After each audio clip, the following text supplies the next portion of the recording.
Hello everybody, Michael here for Tactica Imperialis. Welcome to today's video. Today it's going to be a quick hobby update now that I am back at university.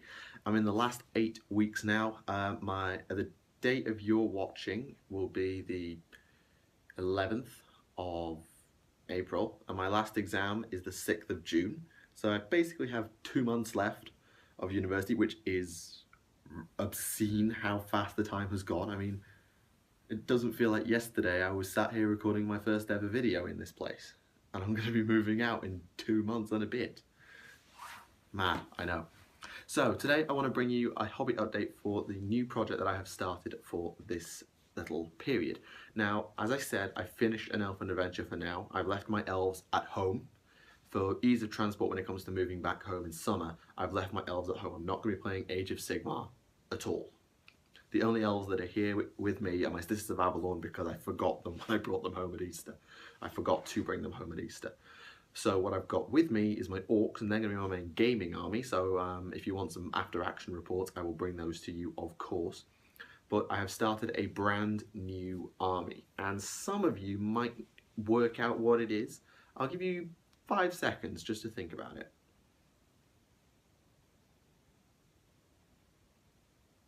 5 seconds. Have you worked out what it is yet? Well, if you've been watching the channel recently, if you're watching this pretty much live, then you might have a clue. Some of you are going to hate me. I know I was surprised when I decided to do this. I bought Tau. Tau, for frick's sake. So yeah, I bought a Start Collecting Tau box. Why? Long story short, Farsight. Farsight is too damn cool. I could not deny myself the fact that he was too damn cool. And as I said in the 40k Stories videos that I did on him just a couple of days ago is the last one. If you want to go and check it out, it's in the 40k Stories playlist. You will know that I really fell in love with his story. I said I was going to buy him as a model and I probably was going to build an army around him. And well, I've done it. So I bought the Start Collecting box, which contains, if you didn't notice, an Ethereal on Hover Drone, 10 Fire Warriors, including a DS8 support turret, and a Crisis team with a bunch of drones. You get a total of 8 drones, 2 for each Crisis suit, and 2 for the Fire Warriors.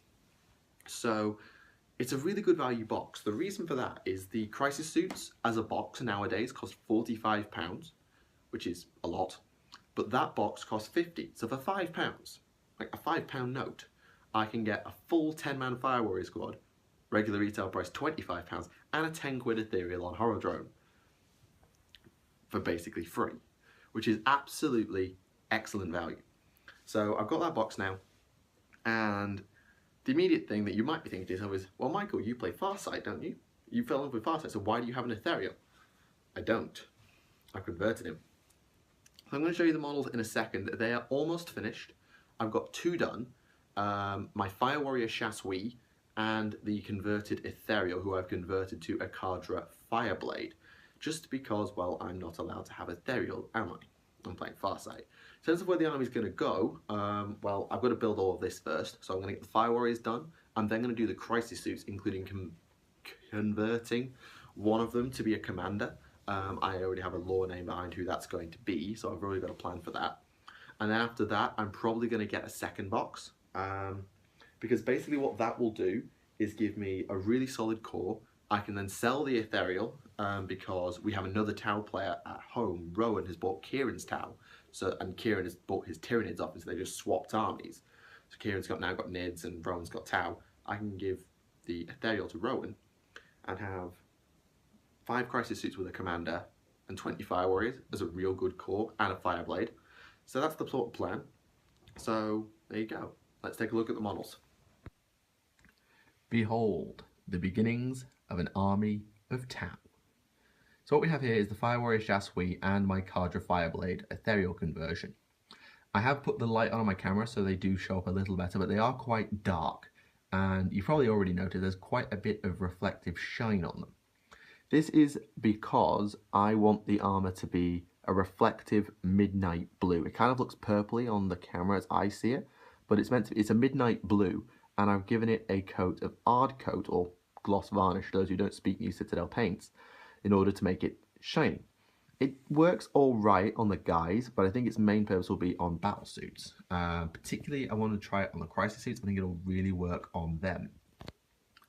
So let's start with the Chassis to give you an idea of the paint scheme for the General Army.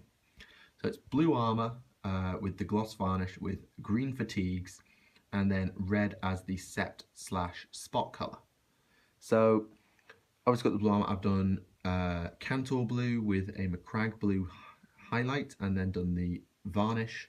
And on the shoulder pad and in a couple of other places, you can see there's a little bit of ice blue as well. I think it's called Lothern blue these days. Probably need to get another pot of that at some point because I keep just using it. Just as a spot color, just for extra highlight. I've got it on the fin on his backpack, I've got it on his shoulder pad, I've got it in a couple of places. And then the fatigues are Caliban green with a Elysian green highlight, kind of like I would do on my orcs.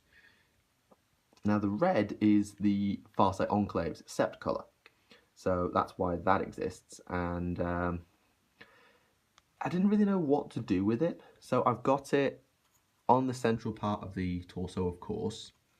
I've got a part on the shoulder pad, I've got it on the bonding knife, and I've painted the rifle red as well. It doesn't really test the scheme that well on a normal Fire Warrior, because that's next on the list, but it gives you an idea of how the sort of colour scheme is going to go. There's more red on this model than there will be on standard guys, so there won't be this red-orange section up on his helmet, because this guy's a Chassis.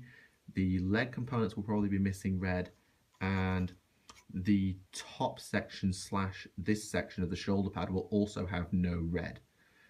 Just because this is a Chassis, not a Chasselas. He's a sergeant, I wanted him to stand out a little more and be higher ranked, and he's got more sept colour. He's also got the bonding knife to help distinguish him. I have done a head swap on him. That is a Breacher head. Again, just to make him stand out a little more compared to the regular Fire Warriors. Now the only thing on this guy that isn't finished is the feet, because for some reason the Tau don't wear foot armor or shoes of any type. So this down here is all the hooved feet. I've got the black for the sort of hooved toe bits, but the actual skin, I'm not sure what I'm going to do yet. You can see it more prevalently on the Fireblade in a second. I'm not sure what I'm going to do with that for colour. If anyone has a suggestion, let me know in the comments and I'll try and get that paint just as a base coat, because I don't really need it too much. I'm trying to avoid skin where I can. So it'll just be on the feet, and of course I've got the Fireblade who's got the bare head and one bare arm because it was an ethereal. So yeah, that's sort of the army colour scheme. It's okay. I mean, it works for what I want it to do. It's got the blue, the red, and the green as a real nice set of contrast colours. I just worry if the gloss effect is a little bit overkill on the Fire Warriors. It might only work on the battle suits. But for now, here is your HQ. He is a Kardra Fireblade, converted from an Ethereal. So the Ethereal was taken off the hover drone and placed onto a regular base, because of course he was. And I then did a arm and head swap, a backpack swap, and added a pulse rifle to the Honor Blade while taking the base of the Honor Blade off. So the head is just a Fire Warrior head. It's a bit more aged, a bit more wizened, kind of like a Fireblade would be. I should, in hindsight, have given him a shouting head rather than this half-open mouth, but that's my bad. The arm, he carries a set of prayer beads as an Ethereal, so I swapped it for a Tau equivalent of an Auspex, and gave him a Breacher shoulder pad. Now the Breachers have slimmer shoulder pads than Fire Warriors, so I put it on as a Breacher pad just so that all Fire Warriors were consistent. And this one has more red because as a Chasnel, which I think is the official term for a Fireblade, he is higher ranked again than the Chassis, so he has more of the sept colour on his shoulder pad, but still has the blue as the base segment. I also gave him a Breacher backpack, again because I wanted all the Fire Warriors to have Fire Warrior backpacks. Added a pulse pistol in case something goes wrong, and then I converted the stave. So I've added a pulse rifle to it. The idea is that the Farsight Enclaves are a bit more skilled in melee. In fact, there is a Warlord trait for battle suits that can give them weapon skill 5. So the idea is that these guys can fight. So this is sort of a melee weapon / gun hybrid. So you can use it as a rifle by just using the lightness of the blade as a counterweight and everything like that. You he'll know how it works, and then he can fight in melee with it while still shooting.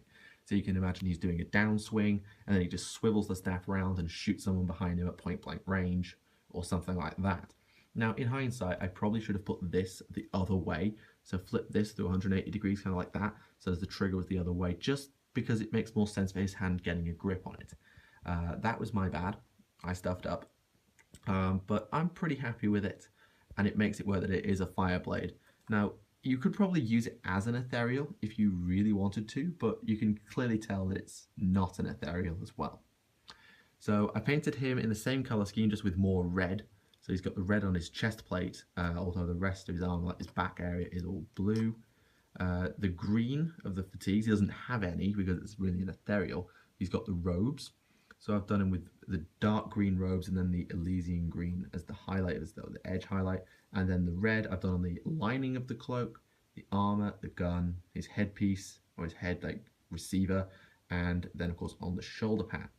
The honor blade I've done with a white handle with black trim, a yellow center orb instead of being like an orb of power, like a power weapon type thing. But for the honor blade, it's just there. Maybe it's got like an ammo store, and then it's silver blades with orange trim, just as a little reference to fire blade. So there you go. That is the models that I've done so far. Now, the lore behind this army is it's from the Farsight Enclaves, but Farsight Enclaves wear red, don't they? Yeah, they do. However, there are 4 worlds on the Enclaves: Violos for fire, Lovegrave for the earthcast, Tenekla for the aircast, and Salas-Hay or Salas-Shay for the watercast. And it makes sense that each of those worlds had a garrison. And in my army, these are the garrison for Salas-Shay, the watercast world, hence why they wear blue. It works because I've got the red for the Sept of the Enclaves, I've got the blue for the water world. It just gives me something to paint that's not red because my orcs are red, my dark elves have red armor. I've got enough red in my army as it is without going another fully red armored army, so I went with the blue instead, plus it gave me something different to paint. And yeah, I'm not sure what I'm going to do with the bases yet. I'm really not sure. Like a snow base would be too bright. I think you can just draw your eye down to the base as opposed to the model because they're very dark. A cityscape base would possibly work, or I might just keep it quite plain, do a sort of brown rim and then a green top base, sort of like a grass, like they're in the jungle or something like that. Just wash it down so it doesn't look too bright. Something like that might work. And that will be that. Now for my Crisis team, I plan to convert Commander Brightsword. Now Brightsword is one of the 8, one of Farsight's sort of special guys from the final fight against the Tyranids on Violos. They have a formation now as well, which is awesome. And he, I think it's a he, wields 2 fusion blades. So I'm going to convert one of the Crisis suits. Well, it's not even going to be a conversion. I'm just going to pose one of the Crisis suits to have twin fusion blasters in sort of a swordsman stance with twin rapiers. So one forward, one back. It's hard for me to explain without actually having the model in front of me, but I've got the idea in my head. And then possibly use a couple of spare flying stands, because you can mount the Crisis suits on flying stands if you want to, so they hover above their base, and almost attach those to the end of the fusion blaster, so it's like they're actually physical fusion blades as opposed to just fusion blasters. I'm not sure whether it will work, but I'm going to give it a try, and if not, then it's still in a cool pose nonetheless.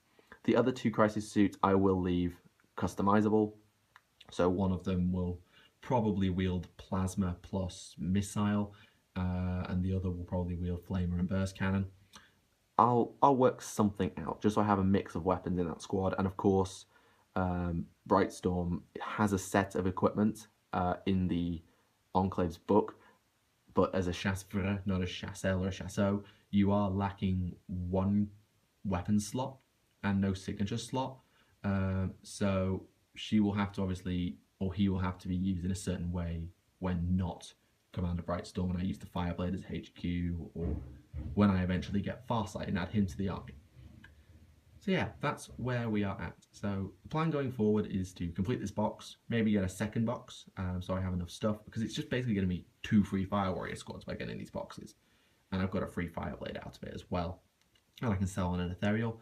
I might get the Infiltration Cadre Burning Dawn, which gives me Pathfinders, a Stealth Suit, team, a Piranha, and another Ethereal, which I could convert into Dark Strider.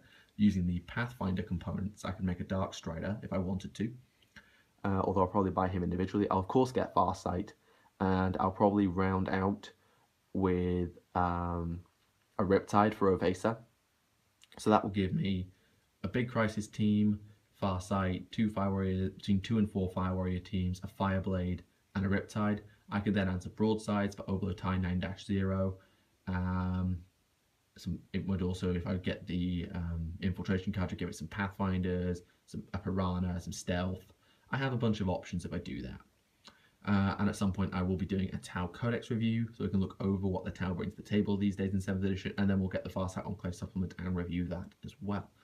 So that is all for today's video. I do hope you have enjoyed it. I do hope you don't hate me too much for getting a Tau army.